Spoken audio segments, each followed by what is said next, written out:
अवसर उपलब्ध हो, सभी के पास समान संसाधन उपलब्ध हो, सभी के साथ समान व्यवहार हो और सभी के साथ एक जैसी नजरिया हो, एक जैसे दृष्टिकोण सबको देखने का हो। और सद्भाव का अर्थ है सभी के प्रति एक जो है अच्छी भावना के साथ काम करने का।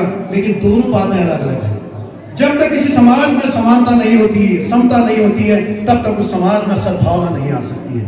इसलिए सद्भावना के लिए समाज में समता होना बहुत जरूरी है। बाबा साहब का पूरा जीवन, उनका जब से उन्होंने अभी जो है हमारे पूर्व वक्ताओं ने बताया, प्रमोद कुमार जी ने, उनका उन बातों को मैं दोहराऊंगा कि बचपन से लेके अपने जीवन तक जब पूरे आजीवन समता के लिए उनका संघर्ष रहा। और जब उनको संविधान बनाने का अवसर मिला तो संविधान बनाते समय दुनिया के अन्य संविधानों में सबसे पहले स्वतंत्रता को रखा गया, लेकिन भारत के संविधान बनाते समय अनुच्छेद 14 से लेकर 18 तक हमने समानता को रखा।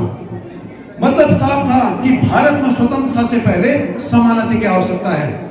अरुंधति राय ने जो है पुस्तक लिखी थी अपनी, एक था गांधी एक था संत। उनके द्वारा लिखा गया, जब मैंने डॉक्टर अंबेडकर द्वारा लिखी गई इनहेलेशन ऑफ कास्ट को पढ़ा, और कास्ट को पढ़ने के बाद मुझे ऐसा लगा कि जैसे मैं एक ऐसे अंधेरे कमरे में घुस आई हूँ जहां पूरा अंधकार खुला हुआ है, और अंधकार होने के बाद अचानक उस कमरे की सब खिड़कियां खोल दी गई है।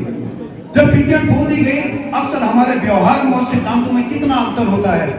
जहां पर व्यवहार में जब उनकी पुस्तक को पढ़ने के बाद लगा कि वास्तव में जो है समाज में कितनी असमानताएं हैं, जातियों को लेकर असमानता, लिंग को लेकर असमानता, अस्पृश्यता कूट पर समाज में भरी हुई है। लेकिन हम समाज में अपने व्यवहारिक ज्ञान में इनको कहीं जो है सैद्धांतिक ज्ञान में कभी इनकी चर्चा तक करना उचित नहीं समझते हैं। हमारे बीते जो है देश के इतिहासकारों ने इस पर कभी चर्चा तक करना उचित नहीं समझा, लेकिन उस कमरे को बंद कर दिया।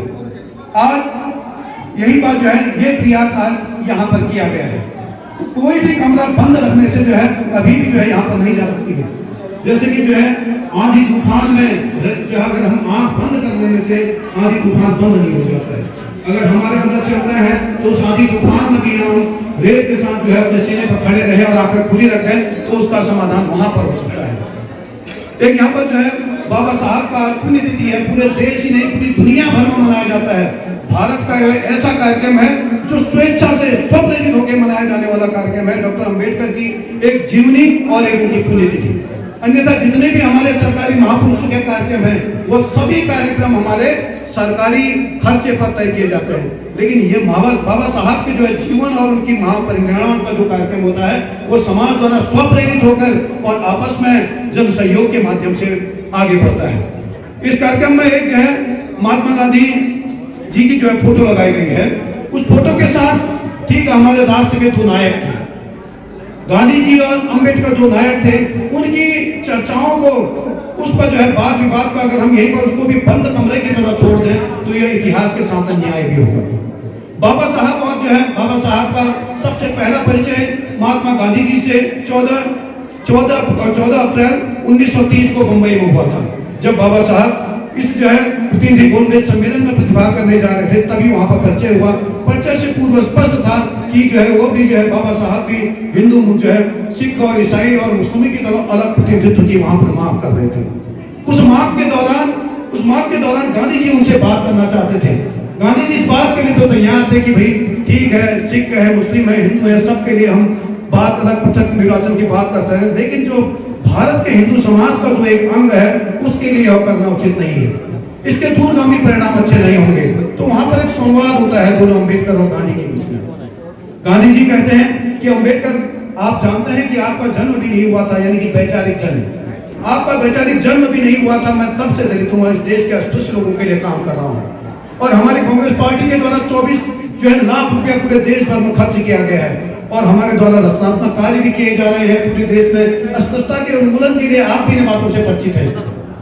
बाबा साहब कहते हैं मैं इस बात से बिल्कुल वाकिफ हूँ, मैं जानता हूँ आपने अपने वहां आने के लिए लोगों के लिए कांग्रेस की सदस्यता लेने के लिए जिस प्रकार से खादी को अनिवार्य किया है, आपने कहा कि जो है खादी आपके लिए अनिवार्य है, जो भी कांग्रेस का मेंबर बनेगा। तो मेरा आपसे गुजारिश था, आपने यह शब्द क्यों नहीं रखा कि जो है जो भी यहाँ पर रखेगा, जो कांग्रेस का सदस्य रखेगा, वो कम से कम अपने व्यवहारिक जीवन में अस्पृश्यता को न अपनाए, अस्पृश्यता को त्याग लेने की शपथ दे। अगर आपने इसको रखा होता तो मैं आपसे प्रभावित होता। लेकिन उसके बाद जब लंबी वार्ता विचार विमर्श होता है उसको इतने कम शब्दों में रखना उचित नहीं है।